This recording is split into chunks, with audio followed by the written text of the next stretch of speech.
The year was 1985. The place, Hollywood, California. The band? Steel Panther was absolutely groundbreaking. Steel Panther kicks ass. Great on stage, great music. They had it all going on. These guys are rock and roll. I mean, they set the tempo for what we all do. Yeah, I mean, whatever happened to those assholes? What happened to those assholes, indeed?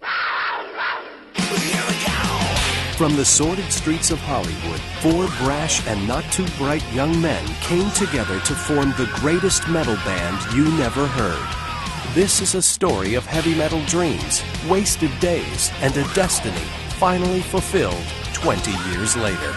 This is Steel Panther, Behind the Music.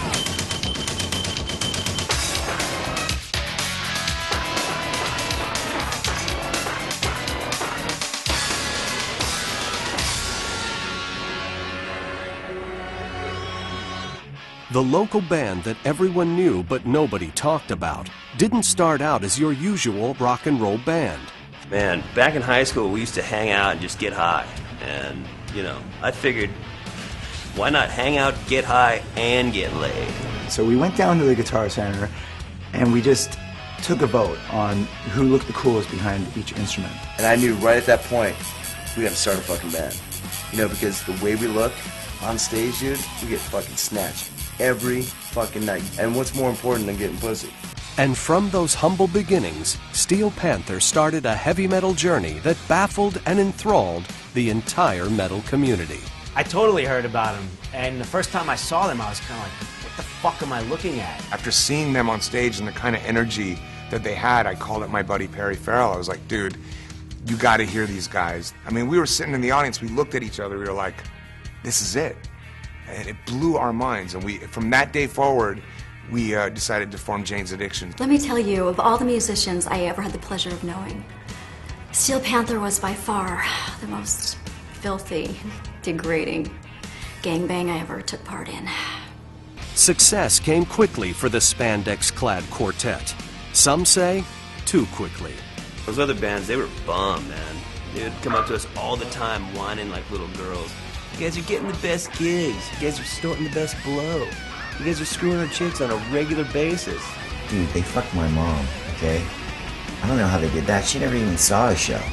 Whether they were jamming to sold-out shows or jizzing on passed-out groupies, Steel Panther had only one way to go, and that was up. Well, you know, at that point, we realized that we're rockers, man. We don't got time to worry about adding and subtracting and shit. So I thought it'd be a good idea to get a manager, you know, that can handle all that shit and we can still party. The band hired their friend Michael Ockhertz as their new manager. Ockhertz used his natural salesman abilities he honed selling weed to convince all the labels to send their A&R departments to a Steel Panther showcase. These schmucks didn't know it at the time, but they were about to be signed to the most lucrative contract in rock and roll history. But it never happened. Steel Panther never showed. The labels did, however, and signed Jane's Addiction. The fact that they just kind of never showed up and vanished was, to me, probably the most metal move they could have made.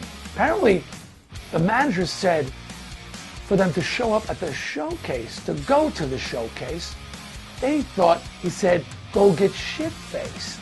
That was the last time anybody heard from them. No one knows exactly what happened next. Steel Panther vanished. My money's on drugs. I heard they were seriously into acid, like battery acid, like actual car battery acid. That shit will fuck you up 6 ways to Sunday. I was there and I forgot. But the truth was never to be discovered, and the Steel Panther phenomenon to be quickly faded into obscurity. When I was an intern at Atlantic Records, I heard about Steel Panther for the first time. Here we are in 2008, I'm now running Universal Republic, and one day I get this mysterious package in the mail. I open it up, there's a disc, so of course I'm intrigued. I put it in, and I'm here to tell you, without question, the best rock album I've ever heard. And then it hits me like a bolt of lightning. 20 years ago to the day, Steel Panther disappears. Dude, that's fucking freaky. Could the music Monty Lipman heard actually be Steel Panther? Only 4 men could answer that question. We're back. The new album delivered on the promise made 20 years earlier, and Steel Panther's return once again shook the music industry to its core. It's a fucking heavy metal record, and when you hear it, you're gonna shake your dick off. This is a great fucking record. It's the first real rock record in what, 20 years? Steel Panther, more like steel balls. Have you heard it yet? 'Cause to go where those guys went musically, you gotta have balls of steel. To me, it was worth the 20-year wait. That's crazy, man. 20 years to make a record? Who would do that? And so the Steel Panther story continues with their epic soon-to-be-released CD as its latest chapter. But this story will continue. Lexi Fox, Satchel, Styx Zadinia, and Michael Starr will go on like that never-ending story movie, but not as gay.